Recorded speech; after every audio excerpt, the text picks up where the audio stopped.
अस्सलामुअलैकुम दोस्तों, drama serial ज़हर ज़िंदगी जंहिंजे ईंदड़ नई एपिसोड में अवां ॾिसंदा त रबन पंहिंजे घर वापस मोटी ईंदो, पर मीरा उते मौजूद न हूंदी।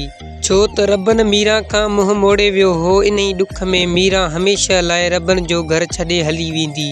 ऐं रबन जॾहिं घर वेंदो त पंहिंजे माउ पीउ खां मीरा जे बारे में पुछा कंदो, पर कंहिंखे बि मीरा जे बारे में का ख़बर न हूंदी। ऐं ॿिए पासे तव्हां ॾिसंदा त वारिस पंहिंजे चाचे खे रईस कमाल ख़ान जे क़ैद मां आज़ादु कराईंदो।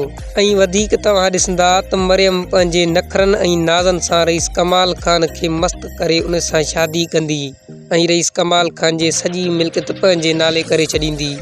ऐं असां तव्हांखे वधीक ॿुधाईंदा हलूं त ड्रामे में हिकु नओं अदाकार ईंदो ऐं मीरा उन वटि वञी पनाह वठंदी, पर उहो ई मीरा सां धोखो कंदो। त दोस्तो, ही हुई असांजी अॼु जी वीडियो। उमेद आहे त तव्हां सभिनी खे असांजो अॼु जो इहो नंढड़ो वीडियो पसंदि आयो हूंदो। जेकॾहिं पसंदि आयो आहे त वीडियो खे लाइक करणु न विसारींदा ऐं चैनल ते नवां आहियो त अहिड़े क़िस्म जा वधीक वीडियोज़ ॾिसण लाइ असांजे हिन चैनल खे सब्सक्राइब करे बेल आइकन जे बटन खे ऑल ते सेट करे छॾींदा। ऐं दोस्तो, तव्हांखे ज़हर ज़िंदगी ड्रामो वधीक पसंदि आहे या तकरार ड्रामो? पंहिंजे राय कमेंट जे बॉक्स में लाज़मी ॾींदा। ॾिसूं त ज़हर ज़िंदगी ड्रामे जा ॾिसण वारा घणा आहिनि या तकरार ड्रामे जा। मिलंदासीं तमामु जल्द हिकु नए वीडियो सां गॾु। तेसिताईं माशाअल्लाह दोस्तो।